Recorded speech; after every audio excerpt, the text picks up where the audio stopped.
tardes a todos. Muchas gracias por estar aquí a pesar de la hora y sobre todo por aguantar hasta esta última charla, que os prometo que la espera no va a merecer, va a merecer la pena y no os vais a arrepentir. Os vengo a presentar a María González Nosti, que es contratada doctora en la Facultad de Psicología del Lenguaje en la Universidad de Oviedo. Es profesora en el área de Psicología y Logopedia en esa misma universidad y pertenece al grupo de investigación en Neurociencia Cognitiva, que es un centro de reconocido prestigio en la investigación destinada a la psicolingüística y a comprender la relación entre el lenguaje y cerebro a partir del estudio de las alteraciones del lenguaje. Fue doctora por esa misma universidad en 2008, con su trabajo dirigido por Cuetos, que es un gurú para algunos de los que estamos aquí.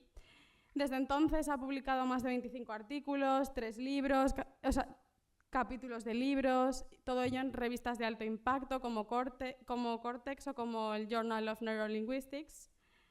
Como neuropsicóloga clínica, pues su investigación se ha centrado en población con alteraciones del lenguaje y alteración en otras funciones cognitivas.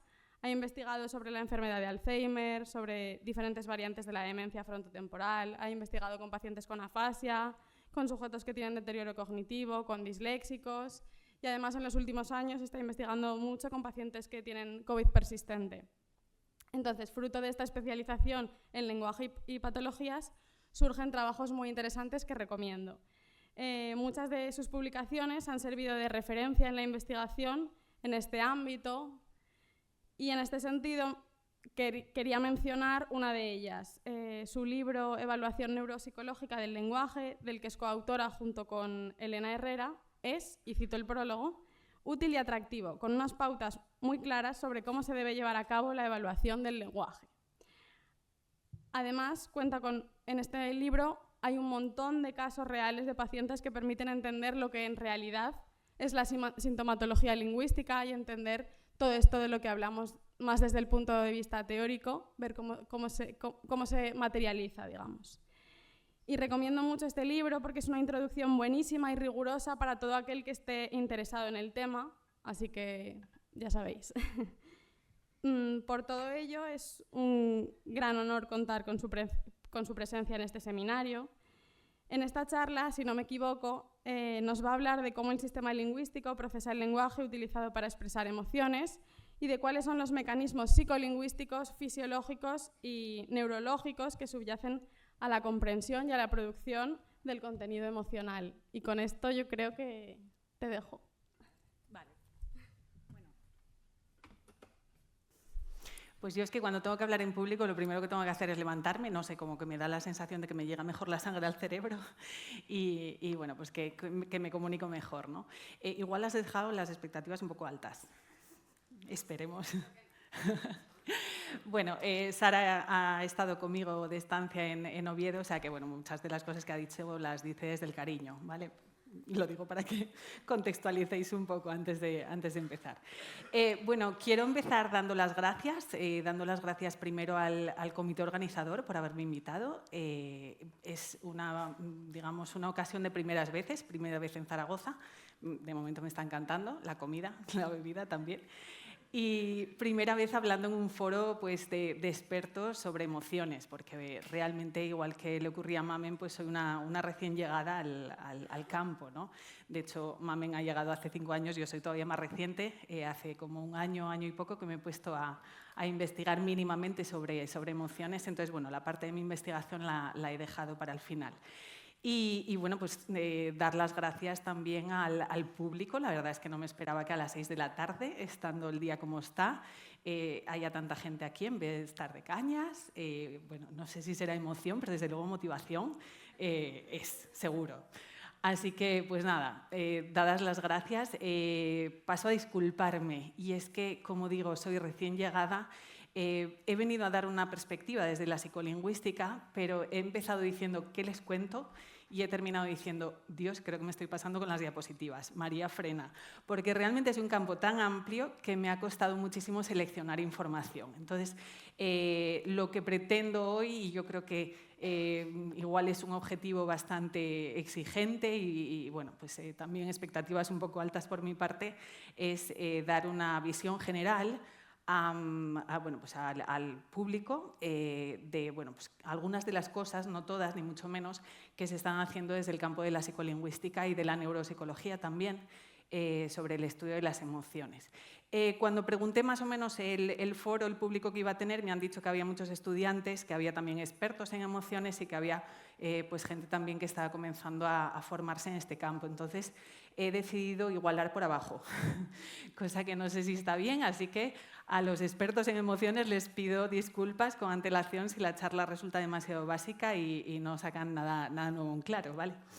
Bien, pues nada, después de tanta introducción, empiezo contando mi cuento de hoy. Y a los psicólogos nos gusta mucho definir y nos gusta mucho diferenciar y nos gusta mucho operativizar. Entonces, creo que hasta ahora en las charlas que he visto no se ha visto la primera diferencia que tenemos que hacer, y es entre emoción y sentimiento. Muchas veces los confundimos, muchas veces hablamos de ellos como si fueran sinónimos, pero realmente no lo son, ¿no?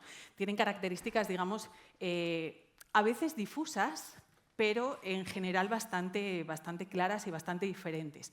Cuando hablamos de emoción, hablamos normalmente de una reacción a un estímulo. Nos ha tocado la lotería, el estímulo, reacción, emoción positiva, alegría, ¿no?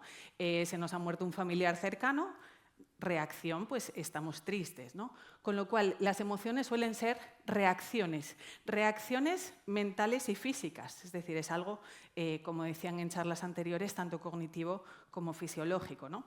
Y visual muchas veces. Entonces, estas emociones, o sea, estas reacciones emocionales son inconscientes. Muchas veces podemos intentar controlarlas, para eso nos va a servir el lóbulo prefrontal sobre todo, pero en general se disparan de una manera automática. Es decir, podemos controlar nuestra conducta, pero la emoción en sí es inconsciente y automática.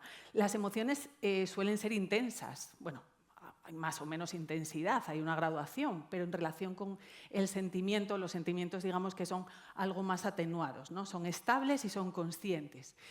Las emociones son transitorias, sería agotador estar constantemente en un estado de alegría extrema o no tan extrema, o un estado de tristeza extrema, que a veces ocurre, pero bueno, por lo general, cuando hablamos de emociones hablamos de algo transitorio, irracional y en general observable, y por eso he puesto aquí estas caritas, es decir, aquí vemos cómo esta persona pues en algunos sitios está contenta, en otros sitios pues vemos como que está triste, a punto de llorar, y en otras cosas pues podría parecer que está sorprendido, incluso un poco asustado, ¿no?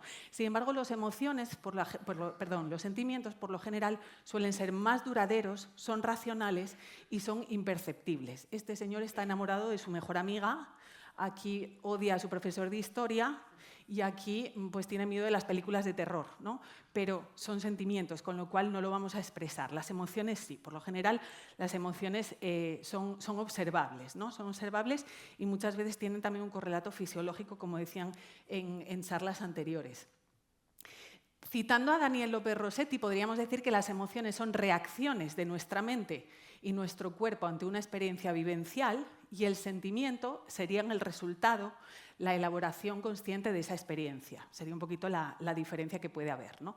Desde luego, como había comentado Mamen, emociones muy continuadas sobre, ante un mismo estímulo, pues pueden llevar a sentimientos. Es decir, si yo veo a alguna persona que me hace sentir alegre, pues muchas veces puedo acabar enamorándome de ella y convirtiendo esa emoción de alegría en un sentimiento de amor, en este caso. Lo mismo podría ocurrir pues, con la tristeza y la depresión. Bien. No se ha hablado de las emociones primarias o las emociones básicas todavía, creo. O por lo menos en la única charla a la que he faltado, no sé, ahí no sé, pero en las demás creo que no.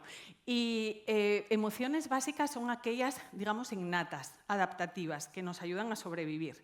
Las tienen los niños, los bebés, desde que nacen, ya son capaces de sentir alegría, tristeza, miedo, y las tienen también los animales. Por lo menos los estudios científicos eso dicen, que los animales serían capaces de sentir estas emociones primarias, ¿no? Estas emociones primarias serían pues, estas que ven aquí, la alegría, la ira, la tristeza, el miedo, el asco, la sorpresa. Luego, con el tiempo, pues, se van añadiendo otras, como por ejemplo puede ser la vergüenza, es una emoción secundaria, podría ser la envidia, podría ser otra, con lo cual, pues, con el tiempo, con la edad y con las experiencias vamos incorporando nuevas emociones. Pero estas serían como las básicas, ¿no? Y van a ser sobre todo estas el objeto de la literatura, el objeto de los estudios desde la psicolingüística al menos. Voy a comentar muy brevemente un estudio que ya, bueno, un estudio no, una teoría que ya conocemos porque ya nos han hablado de ella, y es el modelo circunplejo de Russell. Russell era una autora que consideraba que las emociones no se abordaban bien, se abordaban de una manera descriptiva, se abordaban de manera individual, pero no había, digamos, esto no permitía comprender las emociones y estudiarlas de una manera sistemática. Entonces, a lo largo de los años, pues, va desarrollando una teoría en la que dice que las emociones, digamos que se caracterizan o digamos que se situarían en posiciones de dos continuos. Un continuo que sería el arousal, la activación, ya hemos hablado de ella. Entonces habría emociones con activación muy baja, emociones con activación muy alta y, por otro lado, otro concepto del que ya hemos oído hablar, que sería la valencia. Dependiendo de la valencia, estaríamos hablando de placer y estaríamos hablando de displacer, dependiendo de si la valencia es negativa o positiva. El arousal es algo, digamos, observable de maneras objetivas. Podemos observar la conductancia de la piel, podemos observar pues el enrojecimiento, los latidos, etc. Sin embargo, la valencia es algo totalmente objetivo. Ahí tiene que ver con cómo el sujeto la experimenta. De hecho, hay gente a la que le gusta pasar miedo, ¿no? Si no, lo de ir a ver películas de terror no tendría ningún sentido. Con lo cual, quizá para esas personas el miedo pueda ser algo vivenciado, experimentado como positivo. Bien, pues aquí estaría el modelo circunplejo de las emociones de Russell, del 97, digamos, la última propuesta. Y aquí estarían las dos dimensiones, activación, inactividad, y aquí estarían las dos valencias. En este modelo podríamos situar prácticamente todas las emociones que conocemos. Las 4 serían, digamos, las más prototípicas, las que están en el medio del modelo. Una elación, que sería como la alegría extrema, la tranquilidad, cuando hay valencia positiva, pero digamos con un arousal más bajo. Con una valencia negativa, pero un arousal más bajo también, estaría la depresión, y con un arousal negativo y una activación mayor, pues estaría el diestrés, ¿no? El estrés, digamos, negativo, el que nos causa malestar.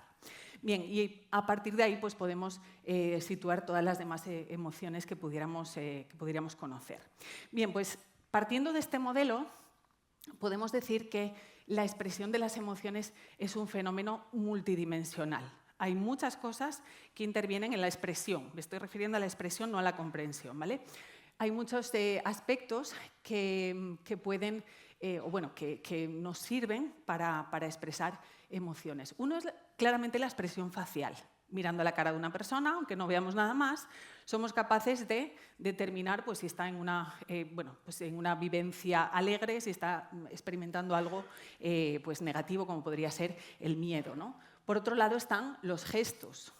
El gesto de apertura suele estar relacionado con emociones positivas, como la alegría, y luego pues, los gestos de defensa, de autoprotegerse, pues están más relacionados con miedo, con sorpresa, con emociones negativas, ¿no? que por lo menos vivenciamos como negativas. La postura también es otro de los aspectos motores que nos ayudan a expresar emociones, y por supuesto pues estarían el lenguaje, es decir, las palabras, usamos palabras, la prosodia, la entonación, y la voz, es decir, aspectos lingüísticos y aspectos más paralingüísticos. Todo ello nos sirve para expresar las emociones. Boruth, en el 93, un autor, dice que todos estos aspectos pueden depender de sistemas cognitivos distintos, más bien de sistemas neurológicos distintos, y que además son independientes entre sí, es decir, serían distintas redes neurales las que se ocupan de las distintas expresiones de la emoción, y se podrían dañar por separado, de tal manera que podría haber personas que tengan dificultades para expresar emociones en su postura, en sus gestos, pero a lo mejor lingüísticamente lo hacen bien, o al revés, ¿no? ¿Cuáles son las áreas del cerebro que están implicadas en la expresión de la emoción? Bueno, pues se cree que el sistema límbico, sobre todo la amígdala, estaría relacionado con el procesamiento de las emociones básicas, como por ejemplo el miedo, sobre todo con emociones negativas. Miedo, tristeza, porque son bastante adaptativas, ¿no? Es decir, si sentimos miedo y lo sentimos rápidamente, pues eso hace que podamos poner pies de por medio y alejarnos de ese estímulo que podría ser potencialmente peligroso. Por lo tanto, el sistema límbico va a ser un sistema básico para el procesamiento de las emociones. La corteza prefrontal se va a ocupar más bien de la regulación emocional, es decir, de nuestras conductas ante determinadas emociones y también de la toma de decisiones, ¿no? La expresión motora estarían implicados los ganglios basales, tanto expresión facial como postura, etc. Y la corteza cingulada y la corteza insular pues estarían más relacionadas con la percepción y con la regulación emocional. Bien, pues sabiendo que todos estos sistemas participan en la expresión de las emociones y en la comprensión de las emociones en este caso, y que además son sistemas distintos, podemos estudiarlos por separado, ¿no? ¿Y de qué se ha ocupado la psicolingüística? Pues el objeto de estudio de la psicolingüística justamente ha sido estos tres factores. El lenguaje, por un lado, y los aspectos paralingüísticos, prosodia y la voz, por otro lado. Entonces voy a dividir la charla en estas dos vertientes, ¿vale? Por un lado voy a analizar qué es lo que se encuentra en el lenguaje emocional y por otro lado voy a hablar al final un poquito de la paralingüística, sobre todo de la prosodia. Bien. Las metodologías que usamos normalmente para que luego entiendan bien los estudios, las metodologías que se suelen usar con bastante frecuencia en el estudio del lenguaje emocional y de las emociones en general son la decisión léxica. La decisión léxica es una tarea muy típicamente psicolingüística que se usa prácticamente para todo y consiste en que en una pantalla del ordenador presentamos palabras reales o palabras inventadas y el sujeto tiene que responder sí si es una palabra real pulsando una tecla y pulsando una tecla distinta si es una palabra inventada. La persona lo único que tiene que hacer es reconocer la palabra como familiar, como presente en su léxico, ¿no? Otra tarea que se usa es el STRUP emocional. Hay un montón de variaciones del STRUP y en el estudio de las emociones pues, se ha usado también una variación. Para los que no conozcan esta tarea, que también es muy típica de psicología, ya no de psicolingüística, sino de toda la psicología, consiste en presentar palabras, pero con un color de tinta que no coincide con la palabra. Bueno, en el STRUP emocional no hay coincidencia, pero en el STRUP clásico, digamos, presentan la palabra azul escrita en amarillo, la palabra rojo escrita en azul, etc., ¿no? La tarea es decir el color de la tinta, pero hay cosas que tenemos automatizadas, que nos llaman más la atención. Por ejemplo, la lectura es algo que tenemos muy automatizado. Entonces, cuando se produce esa incongruencia entre el color de la tinta y la palabra, la persona suele aumentar los tiempos de reacción. Tarda más porque hay una interferencia entre la tarea que tenemos que hacer y la que realmente nuestro cuerpo nos pide hacer, que es leer, ¿no?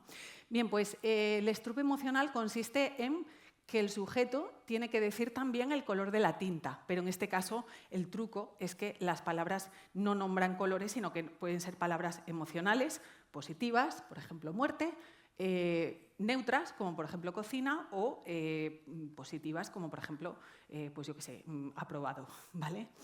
Bien, otra metodología que se utiliza con cierta frecuencia son los potenciales evocados. Y es que sabemos que el cerebro está muy implicado en el procesamiento de las emociones, con lo cual pues, los EEG nos ayudan a saber cuáles son las áreas que se activan antes y en qué momento del procesamiento se activan, ¿no? Entonces, lo que hacemos es presentar al sujeto estímulos en la pantalla y ver cómo los electrodos van registrando la actividad eléctrica del cerebro, teniendo en cuenta que pues algunas palabras que se van a presentar son palabras emocionales y otras no. Y otra tarea que se usa también es la presentación hemicámpica, que consiste en presentar durante muy corto espacio de tiempo, milisegundos, 200, 300, 400 milisegundos, un estímulo en uno solo de los campos visuales. ¿Qué es lo que ocurre? Pues que lo que se presenta en el hemicampo visual izquierdo se procesa inicialmente con el hemisferio derecho. Y lo que se presenta en el hemicampo visual derecho se procesa inicialmente en el hemisferio izquierdo. Lógicamente, luego hay intercambios entre el cerebro, entre los hemisferios del cerebro, se intercambian información y bueno, pues se puede regular una respuesta. Pero esos primeros momentos del procesamiento pues van a ser cruciales, como veremos en algunas investigaciones. Hay algunas herramientas en el estudio de las emociones que también quiero que conozcan. Uno, porque se usa mucho en psicolingüística, con lo cual no pueden faltar, pero también, bueno, pues por si hay alguien que a lo mejor se quiere introducir en el estudio de las emociones, pues que sepan que hay un montón de cosas ya hechas, ¿no? Uno que me encanta es el CADEF, algunos ya lo conocen, que he visto algunos de los pósters que presentan algunas de las imágenes del CADEF. Bueno, pues es un test, bueno, un test no, una base en la que se presentan caras con distintas, o sea, que representan distintas emociones, ¿no? El ACADEF pues, es, digamos, casi la misma, lo que pasa es que se centran en la cara y todo lo demás lo ven como difuminado, ¿no? Hay más versiones del CADEF. Está el CADEF DIN, que lo que permite ver, a ver si lo puedo poner, lo que permite es ver la transición de una emoción, en este caso una cara neutra, a una cara que muestra una reacción emocional, como en este caso la alegría, ¿no? Hay otras versiones del CADEF, como el CADEF quimérico, en el que se combinan mitades, ya no sé si me voy a cargar el micrófono ya. Bueno, se combinan mitades de emociones y lo que se busca es ver cómo las personas procesan este tipo de caras, como que nos resultan un poco bueno, pues, desconfortables, podríamos decir, ¿no? Y luego hay otro CADEF, el CADEF recortado, en el que se recorta absolutamente todo, fondo y todas las características que puedan, digamos, interferir en el estudio. Y se deja únicamente lo que serían las expresiones de las caras, ¿no? Otra de las herramientas con las que pueden, además es que son gratis, ya no baratas, gratis. Otra de las herramientas que se pueden usar es el PISTES, que es una colección de dibujos que se utilizan pues en muchos campos realmente. En el campo del entrenamiento en situaciones sociales, por ejemplo, para niños con autismo, etcétera, para tratar de ver, para tratar de trabajar un poco en qué pasaría si te pones en la situación de este niño, cómo crees que se siente esta persona, etcétera. Y en el campo de las emociones pues, se usan muchas veces para ver hasta qué punto se reconocen emociones en estímulos, digamos, no realistas, ¿no? En dibujos, y ver pues, el contraste entre el reconocimiento de emociones en este tipo de estímulos y en fotografías como las que vimos antes. Y luego pues, tenemos un montón de bases de datos, muchas proporcionadas por algunos de los asistentes hoy, como por ejemplo el MATS, que es una colección de palabras, de un montón de palabras, 800 y pico, si no recuerdo mal, en las que aparecen ya valores de dominancia, de familiaridad, etcétera. O, por ejemplo, las normas de Valencia y Arousal, de 14.000 palabras en español, en la que participó un compañero de Murcia, Miguel Ángel Pérez, o el ANIU también. Es decir, hay distintas bases de datos que nos permiten el estudio de las emociones. Saber si, por ejemplo, los estímulos que vamos a presentar realmente son palabras emocionales o no, si tienen una valencia positiva o negativa, un arousal mayor o menor. Con lo cual, pues hay mucho material para poder trabajar con esto. Bien, pues con todo esto que hemos extraído, digamos, en claro. Es decir, ¿qué nos dice los estudios, qué nos dice la psicolingüística sobre las palabras emocionales? Bueno, pues hace unos poquitos años, en 2021, Javier Marín y Pérez Sánchez, Miguel Ángel, que ya hablamos antes de él, hicieron un estudio en el que pasaban una serie de palabras a personas, bueno, a alumnos de psicología, como casi todos los estudios de psicología. En realidad no es el estudio de la psicología, sino es el estudio de los alumnos de psicología de segundo, tercero o cuarto.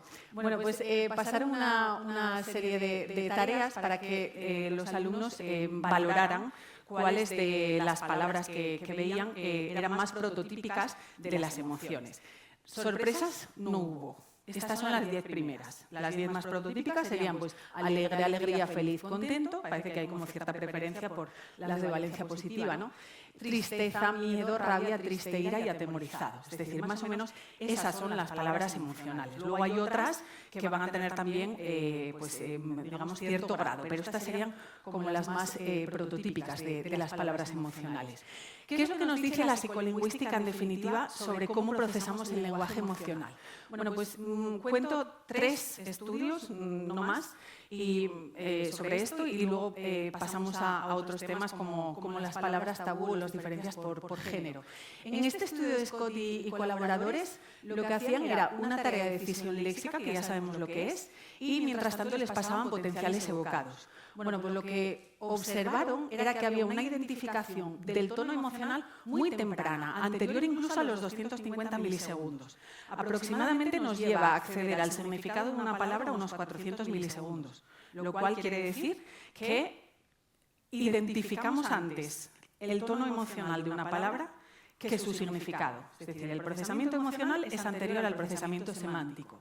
Y además, nos dice también este estudio que las palabras emocionales, tanto negativas como positivas, se reconocieron mejor que las neutras. Es decir, hay una mayor rapidez en el reconocimiento de palabras emocionales. Sí que también dicen las palabras negativas de alta frecuencia van a requerir de recursos cognitivos extra. Esas son un poco las conclusiones de este estudio. Este otro estudio, también del mismo autor, Scott, lo que medía era, en una tarea de lectura, la duración de las fijaciones visuales, ¿vale? Y en las palabras emocionales eran tiempos más rápidos, parábamos menos en esas palabras, lo que quiere decir de nuevo que las hemos reconocido más rápido, y a otra cosa, ¿no? Las palabras negativas no se leyeron más rápido que las neutras, es decir, de nuevo volvemos a encontrar este efecto de que las palabras negativas y de frecuencia alta tardamos más en reconocerlas, y por eso tenemos que estar más tiempo fijándonos en ella. Con lo cual, pues la emocionalidad parece que modula el procesamiento léxico. Y luego, este otro estudio que me pareció interesante, de Sereno y colaboradores, investiga si el humor de la persona, es decir, de la persona que está haciendo el experimento, influye o no en el reconocimiento de las palabras visuales. Entonces, mediante música, elicitaron una serie de estados, de alegría, de tristeza, de tranquilidad, de ira, y les presentaban palabras emocionales con carga neutra, negativa y positiva. Bueno, el humor, tanto cuando estaban de buen humor como cuando estaban de mal humor, facilita el reconocimiento frente a estados neutros. Los estados emocionales no parece que faciliten el reconocimiento de palabras congruentes, es decir, las palabras emocionales se reconocen más rápido independientemente de que concuerden o no con el humor de la persona, y sí que se observa que los estados emocionales inducían distintos tipos de atención. Cuando las palabras eran de valencia positiva, parece ser que la atención global estaba más activa, y cuando eran de valencia negativa, parece ser que se tendía a una atención un poco más local. Bueno, como palabras emocionales podríamos hablar también de las palabras tabú, que ya había mencionado Mamen brevemente. Yo voy a ser muy breve también. Y si se preguntan lo que son las palabras tabú, pues aquí tienen los estímulos que tomaron McKay y colaboradores en 2004. Los que sepan inglés seguramente estarán un poco escandalizados. En fin, estas serían las palabras tabú que se usaron en este experimento, y estas serían las palabras neutras, ¿vale? Bien, pues, ¿qué es lo que dice el estudio o los estudios, varios estudios, porque he hecho, digamos, una síntesis sobre palabras tabú? Pues parece ser que evocan respuestas incluso más rápidas que el resto de palabras emocionales. Es decir, somos especialmente rápidos a la hora de identificar palabras tabú.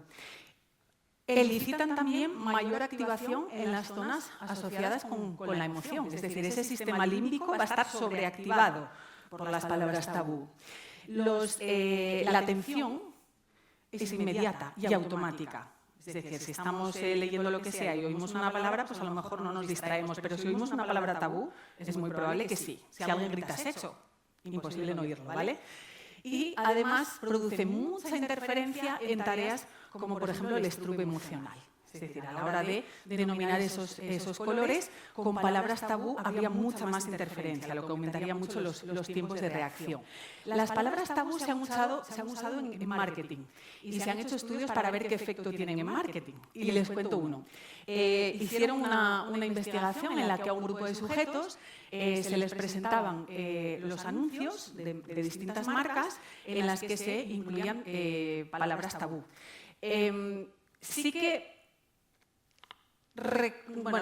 consiguieron mejor atención y mejor recuerdo, pero a la vez la valoración subjetiva de los sujetos sobre esas marcas era bastante más negativa que en el resto de las marcas que no usaba palabras tabú en sus anuncios, con lo cual el uso de palabras tabú, que está bastante extendido en algunos medios, puede ser arriesgado, ya que podría llegar a perjudicar la imagen de la marca. ¿Y qué es lo que ocurre en los pacientes? Bueno, pues este estudio de Landis me encanta porque parte de una observación que yo creo que casi todos los que trabajamos en neuropsicología hemos hecho. Y es que hay afásicos que a lo mejor no son capaces de decir una palabra inteligible y sin embargo los tacos les salen súper claros, ¿no? Y te dices, suelta un joder, un hostia, que te quedas loco y dices, vale, ¿qué está pasando aquí? Entonces Landis, más o menos en el 80 y algo, pues observa eso y decide pues estudiar el procesamiento de las palabras tabú en afásicos, en personas con lesión cerebral. Lo estudia con 32 afásicos, fluentes y no fluentes, y encuentra en una tarea de lectura y de escritura de palabras de 4 letras, neutras y tabú, que hay un montón de disociaciones. Para empezar, las palabras emocionales abstractas consiguen un 60% de aciertos en lectura. Las palabras concretas baja al 50%. Y en las palabras no emocionales abstractas baja al 40%. Es decir, las palabras emocionales parece que se nos dan mejor, ¿no? En escritura ocurrió un poquito lo mismo. Las palabras abstractas emocionales, 62% de aciertos, 52% las concretas, y las abstractas no emocionales, lo que peor, el 39%. Y además había disociaciones, digamos, raras, como por ejemplo un paciente que conseguía deletrear death y nud, creo que está aquí, sí, death y nud perfectamente, las repetía y las deletreaba. Pero sin embargo, cuando las tenía que escribir con la mano izquierda, porque tenía mi paresia derecha, escribió ante death, killing, o sea, matar, y ante nud, rape, o sea, violación. Es decir, puede deletrearla, pero la escribe mal. ¿Qué es lo que ocurre aquí? Bueno, el problema es que el hemisferio que tienen dañado es el izquierdo. Entonces, el derecho es el que están usando más para el procesamiento. Y el hemisferio derecho parece ser que tiene un papel esencial en el procesamiento de las palabras emocionales y de las palabras tabú. Entonces, estos pacientes con afasia, que tenían lesión izquierda, rendían mejor con las palabras emocionales porque había una mayor participación de su hemisferio sano, el derecho, ¿no? Y los errores semánticos eran mayores también en palabras emocionales, con lo cual esto ya nos está apuntando a una posible implicación del hemisferio derecho en el procesamiento de las emociones bastante importante, ¿no? Landis, unos años después, decide hacer una revisión de estudios, tanto suyos como otros autores, sobre el procesamiento emocional. Entonces, revisa los estudios de los últimos 25 años, tanto estudios de neuroimagen como conductuales, tanto con personas sanas como con afasia, y tanto con palabras emocionales como con expresiones faciales de emoción, ¿no? Es decir, era un estudio, una revisión bastante completa. Resultados. ¿Qué es lo que encuentra? Pues que tanto en pacientes afásicos como en pacientes sanos, el problema era a la hora de procesar las palabras no emocionales. Con las emocionales rendían bastante mejor. Es decir, tenían menos errores con las emocionales y en tiempos de reacción pues también rendían mejor. Con lo cual, el campo visual izquierdo, es decir, todo aquello que procesamos con el hemisferio derecho, parece ser que lo procesamos mejor. Observan en estudios de neuroimagen una respuesta emocional temprana en palabras emocionales entre los 100 y los 140 milisegundos, en los que ni de lejos hemos hecho todavía el procesamiento semántico. Notan, además, una activación muy temprana de la amígdala izquierda, incluso a los 60 milisegundos de haber presentado las palabras, ¿no? Las palabras emocionadas. Y además encuentran resultados por género. Parece ser que todo esto que hemos dicho podría ser relevante solo en hombres. Es decir, estamos encontrando que puede haber un efecto del sexo. ¿Hay diferencias según el sexo en el procesamiento emocional? Parece como que queda anacrónico hablar en el siglo XXI de diferencias en sexo. Pero la ciencia es lo que dice, ¿no? Es decir, encontramos diferencias. Ya la cuestión es si es algo biológico o si es algo aprendido, pero diferencias sí que parece que hay, ¿no? Graves, en este sentido, hizo un estudio en el que presentaba esas palabras emocionales en distinto campo visual, esa presentación hemicámpica de la que hablábamos, y encontró que en los hombres había una fuerte ventaja de palabras emocionales cuando se procesaban con el hemisferio derecho, de nuevo.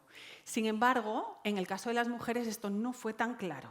El hemisferio izquierdo parecía que también participaba en el procesamiento.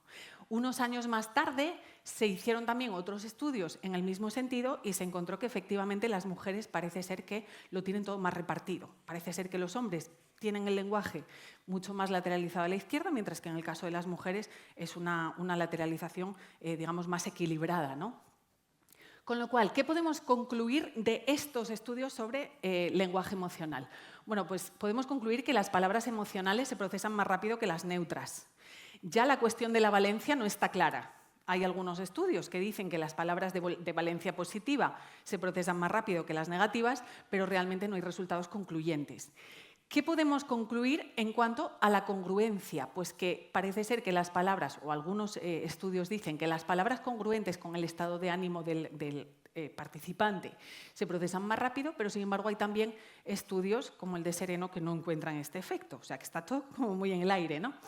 ¿Y qué podemos hablar sobre el procesamiento cerebral? Pues podríamos decir que las regiones que se activan durante el procesamiento de palabras emocionales pues incluyen al sistema límbico, que ese procesamiento de las palabras emocionales es muy temprano, anterior a los 250 milisegundos, lo cual señala un procesamiento automático, y podríamos señalar también una posible dominancia del hemisferio izquierdo en ese procesamiento, ¿no? ¿Qué es lo que ocurre ahora pasando a la otra vertiente? ¿Qué es lo que ocurre con el paralenguaje? La otra línea de la que hablaba. El paralenguaje de las emociones es la prosodia, la voz, la entonación, el ritmo, las pausas, todo eso, ¿no?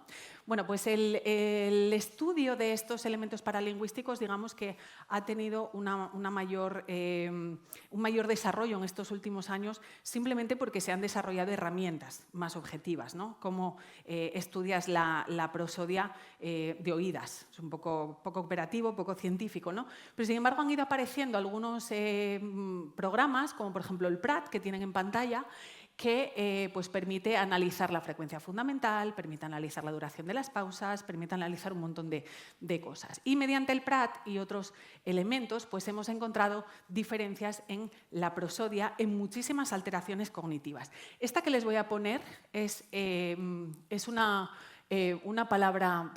oración exclamativa pronunciada por un sujeto control y un paciente con COVID persistente, y lo mismo con una interrogativa. Vamos a ver cómo suenan. ¿Qué frío tengo aquí afuera? Ese es el control. ¿Qué frío tengo aquí afuera? Ese es el COVID. Y en la interrogativa. ¿Cuándo será la hora del baile? Control. ¿Cuándo será la hora del baile? Bueno, casi no se oye, pero es ¿cuándo será la hora de...? ¿Vale?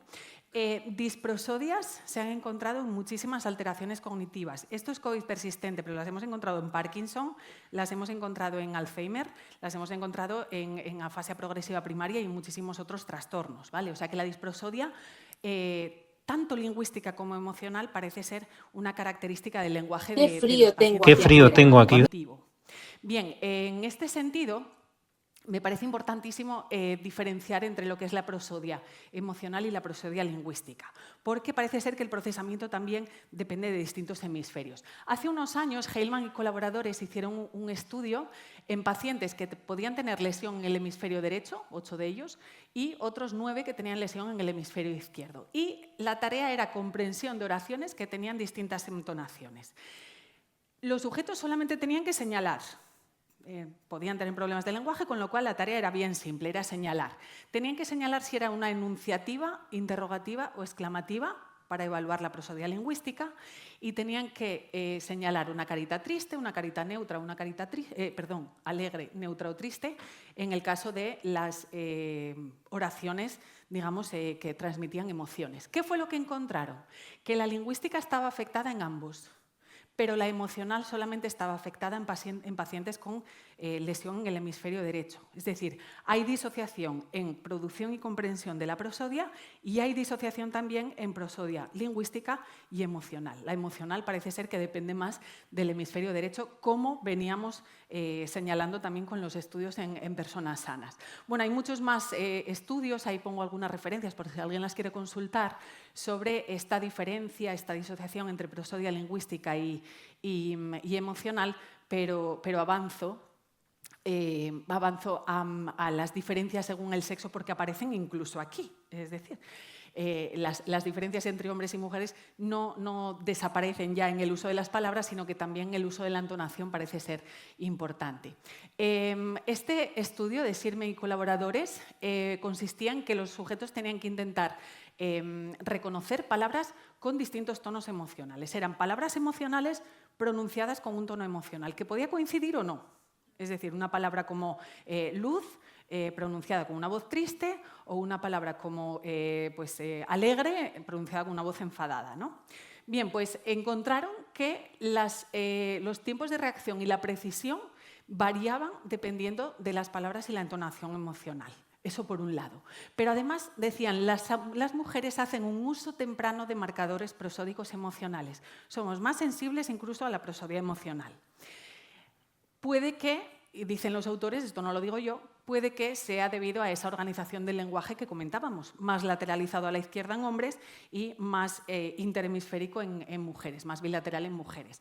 El efecto de la congruencia, es decir, que la valencia de la palabra coincidiera con la voz con la que estaba pronunciada, solía tener efecto en mujeres, sobre todo, no tanto en hombres, ¿no? Con lo cual, ¿qué podemos decir sobre este apartado? Pues podemos decir que hay varias disociaciones en los elementos paralingüísticos, comprensión versus producción se pueden dañar por separado, prosodia lingüística versus emocional también se pueden dañar por separado. ¿Qué podemos decir sobre el procesamiento cerebral? Pues recalcamos de nuevo la posible dominancia del hemisferio derecho, que en el caso de las mujeres puede a lo mejor no ser tan marcado, ¿no? ¿Y qué podemos decir sobre las diferencias sexuales? Pues podemos decir que las mujeres parecen ser más rápidas en hacer uso de los marcadores prosódicos y parecen mostrar una mayor eficiencia en identificar palabras con una prosodia emocional congruente. Es decir, para las mujeres, en definitiva, la prosodia sería un poquito más importante, ¿no? Le damos más importancia. Bueno, y ya paso a la última parte, y aquí pues entraría los pinitos que estoy haciendo en el estudio de la emoción, que son las líneas de investigación no tan futuras. ¿Por qué? Pues porque ahí entra la IA, y la IA está aquí. ¿Qué puede decir la IA sobre las emociones? Pues puede decir mucho, pero primero hay que entrenarla, porque no deja de ser una máquina, un programa de ordenador, ¿no? Con lo cual necesitamos entrenar a la inteligencia artificial para que identifique emociones. ¿Y cómo se hace esto? Pues se hace con unas bases de datos gigantes. Algunas las tengo aquí, el IEMOCAP o el CREMA-D, son bases de datos en las que se utilizan actores. El IEMOCAP, concretamente, tiene más de 12 horas de grabación de personas hablando entre sí, ¿no? Y con distintas entonaciones. Y el CREMA-D pues, son actores que pronuncian una misma oración con distinta prosodia emocional. Y luego está el SEMEIN, que son también grabaciones etiquetadas ya según valencia e intensidad entre una persona y una máquina, y el ABEC Challenges, que son ya una especie de concursos que se organizan para intentar, digamos, encontrar un software de reconocimiento emocional lo más efectivo posible y lo más avanzado posible. Bueno, aquí les he puesto una... Don't forget a jacket. Don't forget a jacket. Don't forget a jacket. Don't forget a jacket. Bueno, eso es una selección de los vídeos que podemos encontrar en el Crema D. Como ven, es un actor en el que pronuncia exactamente la misma oración, pero con una entonación y una expresión facial de ira, de asco, de miedo o de alegría. Bueno, hay muchos más que además son gratuitos también, así que yo aquí no vendo nada, todo gratis. Así que, bueno, pues lo pueden ver y lo pueden utilizar.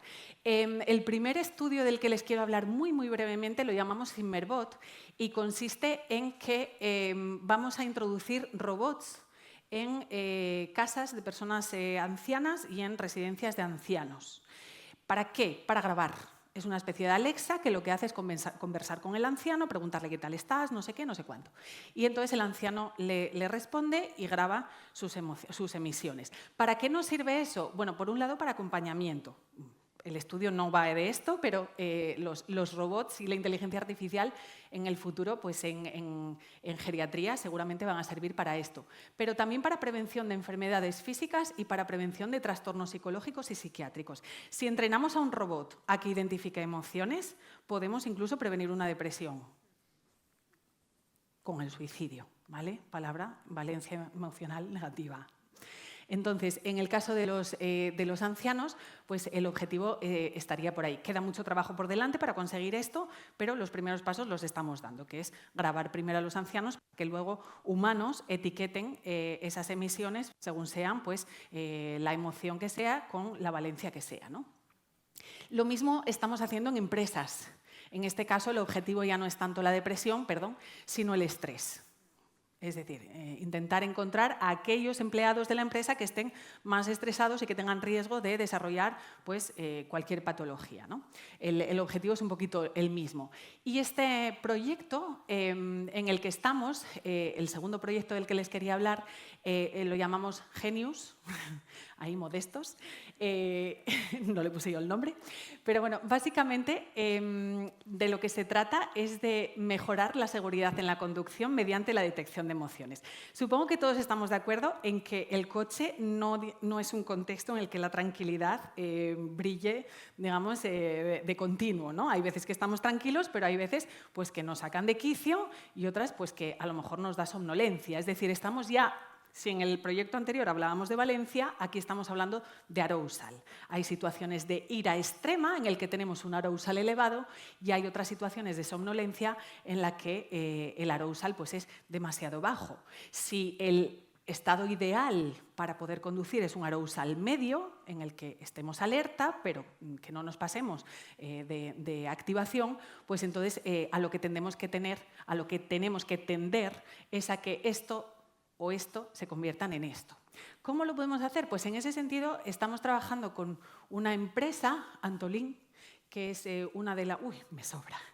Es una de las empresas líder en la fabricación de pits para coches y nos ha pedido que, bueno, es un objetivo muy ambicioso, pero vamos poquito a poquito. Hemos acabado de terminar el primer proyecto, empezaremos, espero, en breve el segundo.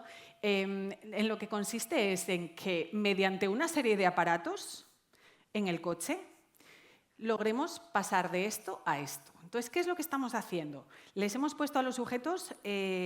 no sé cómo se llaman, las cositas estas que miden la conductancia de la piel. Les hemos puesto cámaras para que midan la pupila, les hemos puesto detectores cardíacos para ver la tasa de pulsaciones por minuto y les hemos puesto también, pues, por supuesto, grabaciones de la voz, ¿no? Entonces, el objetivo es que, de una manera automática, la IA del coche detecte estos estados y modificando las condiciones interiores del coche, música, luz ambiental, incluso olores, pues consigan llevar a ese sujeto a este estado de calma, pero no demasiada calma, para que pueda llegar pues, seguro a su destino. Bueno, es el futuro. De momento pues, estamos empezando a dar los primeros pasitos, pero todavía queda trabajo por delante, porque nos estamos dando cuenta de que es muy complicado la medición de las emociones, porque al fin y al cabo pues en muchas ocasiones es algún estado subjetivo del sujeto, ¿no? Con lo cual pues está siendo complicado, pero bueno, en un mundo ideal esto ya estaría conseguido y entonces nadie tendría accidentes de coche porque estaríamos todos en las condiciones óptimas para conducir. Como digo, pues no soy una experta, les he venido a contar pues, un poquito lo poco que sé de las emociones. He aprendido muchísimo, eso sí, preparando la charla, me ha servido un montón. Y bueno, pues espero que les haya gustado y que si tienen alguna pregunta, pues ya sea ahora o por email o en el momento que quieran, me la hagan sin ningún problema y sin ninguna vergüenza. Gracias.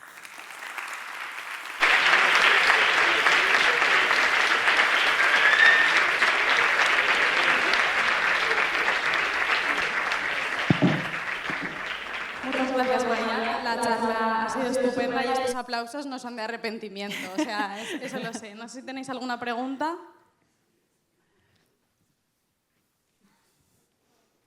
Por aquí hay una, sí.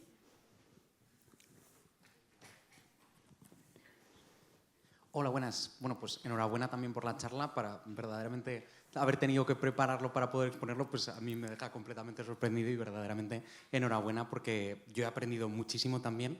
Y precisamente en el sentido de lo que comentaba acerca de los pacientes con los que he estudiado y demás, tenía yo una duda. Una de las fuentes que yo utilizo para neurología y fisiología neurológica en general es Carretier Agüena, no sé si lo conoce, de Madrid, del grupo de investigación de UCAM. No. Pero precisamente en una de las últimas monografías que publica, alude a una teoría, no recuerdo ahora el nombre, pero si fuera de interés también lo pondría, acerca de la relación entre la memoria semántica y el polo temporal del cerebro. No sé si tiene usted noticia de algún paciente con algún tipo de lesión en esa zona. ¿El polo temporal te refieres a lesión Sí. en el hemisferio, o sea, en el lóbulo temporal del hemisferio izquierdo? Sí, efectivamente.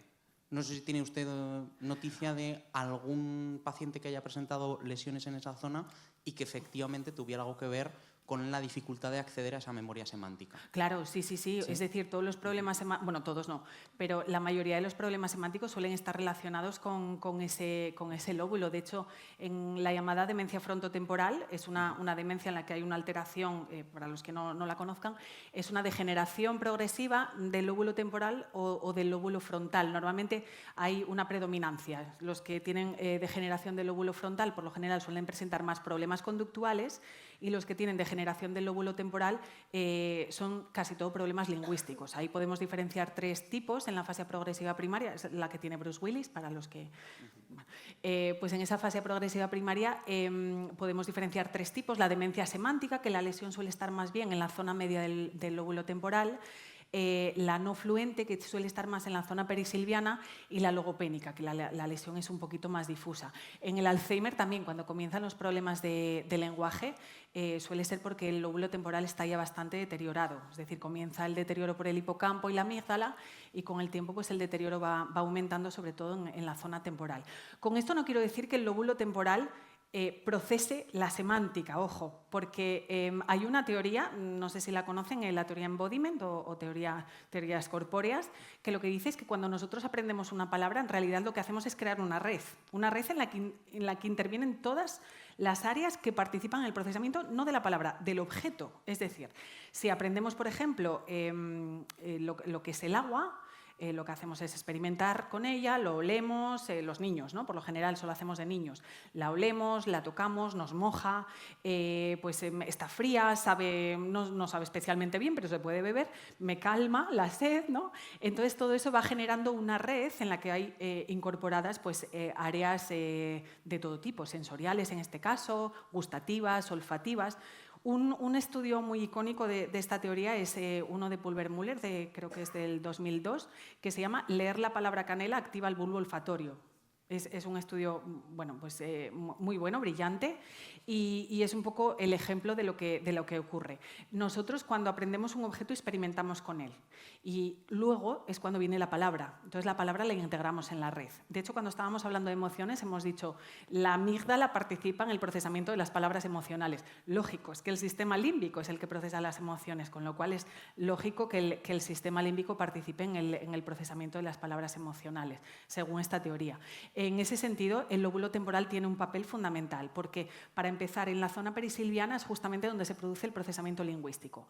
En todas las redes de procesamiento de palabras se ha visto que esa zona de manera sistemática se activa y también participa también en el procesamiento pues, de formas, de animales, etc. Hay incluso estudios que señalan qué zonas, si la posterior, la media o la anterior del temporal, participan en el procesamiento de las distintas categorías, animales, etc. O sea que sí, tiene un papel fundamental en el procesamiento de lo semántico. Sí, sí. Bueno, y gracias por la opinión. ¿Tenemos más preguntas?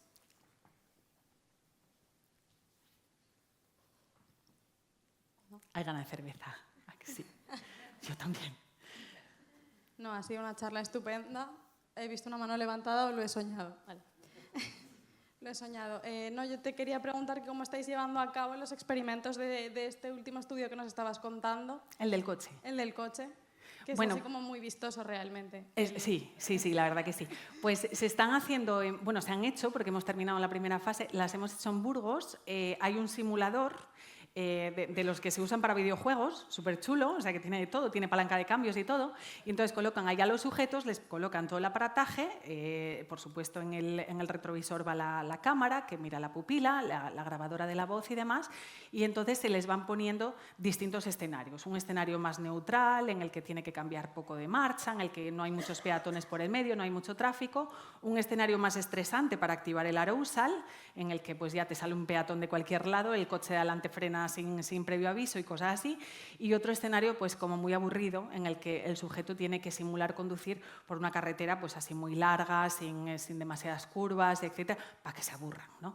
Entonces yo el simulador lo probé, aguanté un minuto porque me mareaba horrores.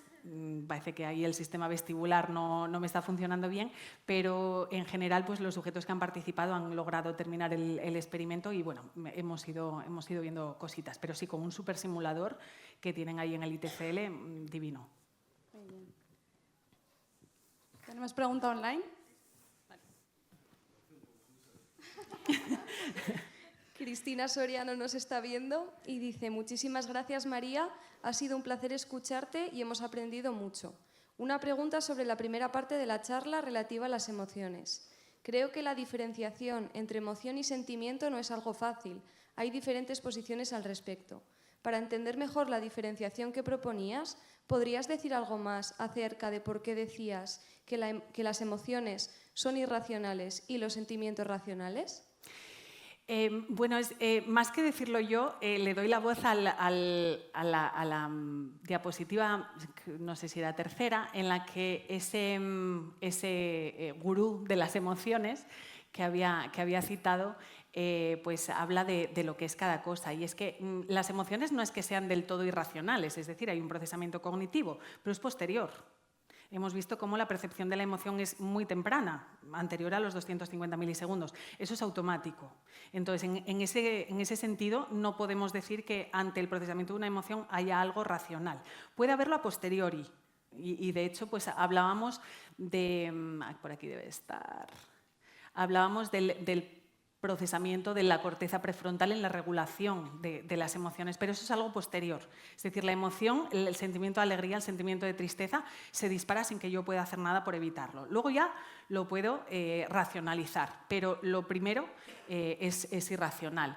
En cuanto a la diferencia entre emoción y sentimiento, bueno, pues he justamente empezado diciendo, aquí estaba, la cita de Rossetti que decía: las emociones son reacciones pues prácticamente automáticas, ¿no? Bueno, sin prácticamente, de nuestra mente y nuestro cuerpo ante una experiencia vivencial, y el sentimiento es el resultado de la elaboración consciente. Es decir, la diferencia vendría más que nada por ahí, por el procesamiento cognitivo posterior, pero es posterior, con lo cual podemos decir que el procesamiento cognitivo es lo racional, el sentimiento, y la emoción, que es anterior, sería el procesamiento irracional y automático. ¿Vale?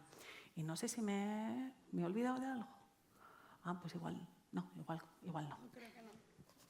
Pues entonces, si no tenemos nada más que decir... Sí. Genial. Esto está divertidísimo. Bueno, te quería agradecer también por la presentación que has hecho, que me parece verdaderamente interesante. De hecho, mi duda ha surgido a raíz de esta última pregunta, porque ya prácticamente me había olvidado de esta diapositiva. Dado que es algo sobre lo que yo he trabajado también, te quería preguntar a este respecto, ¿cómo funciona esta diferenciación aplicándose a la práctica? Es decir, en muchas ocasiones, y yo, bueno, como psicóloga lo sabrás bien, las personas nos sentimos de una determinada manera, de forma distendida en el tiempo, pero en ocasiones ni siquiera sabemos qué estamos sintiendo, qué es lo que estamos sintiendo, más bien. Entonces, ahí nace mi duda, ¿no? Porque hay conciencia de que estamos sintiendo algo, pero no sabemos qué es eso. ¿Estaríamos a medio camino entre la emoción y el sentimiento? ¿Cómo se categorizaría esa situación? Claro, y eso me lleva a lo que se me había olvidado, que realmente se me había olvidado algo, la demencia, lo que tiene la edad, que no sé si lo había dicho en su momento, pero he comentado que la diferencia entre emoción y sentimiento es un límite difuso. Es decir, no podemos decir, chum, hasta aquí va la emoción, chum, hasta aquí va el sentimiento. Las emociones primarias y básicas sí que parecen ser irracionales. Luego, lógicamente, nosotros realizamos un procesamiento cognitivo, del que había hablado muy bien, creo que era Ana Rojo, realizamos un procesamiento cognitivo de eso que estamos sintiendo. O sea que no es fácil diferenciar. De hecho, en la película Inside Out, no sé si la habéis visto, en la 2 llegan las emociones secundarias, ¿no? Ya hemos visto las básicas en la primera parte. Entonces, en ese adolescente llegan emociones secundarias como la vergüenza, como la ansiedad. En psicología hablamos de ansiedad estado-rasgo, con lo cual pues, la ansiedad podría ser a la vez emoción y sentimiento. O sea que realmente es muy complicado diferenciar. Sí que nos resulta muy fácil definir, pero luego en la práctica pues es muy complicado diferenciar. Vale, muchas gracias. Gracias. ¿Esto ya se ha acabado? Bueno, ¿O todavía queremos más? Esta gente querrá irse. Vale, pues como estamos fuera de tiempo y un poco tímidos, yo creo que esta pregunta se puede posponer a la pausa café de mañana, en realidad, ¿no? Pues entonces lo dejamos aquí, mañana empezamos a las 9:30, colgaremos los pósters de la sesión de póster a las 9, ¿vale? Estaremos por aquí para colgarlo en la sala de exposiciones. Bueno, muchísimas gracias por escucharme y nada, ha sido un placer. Gracias.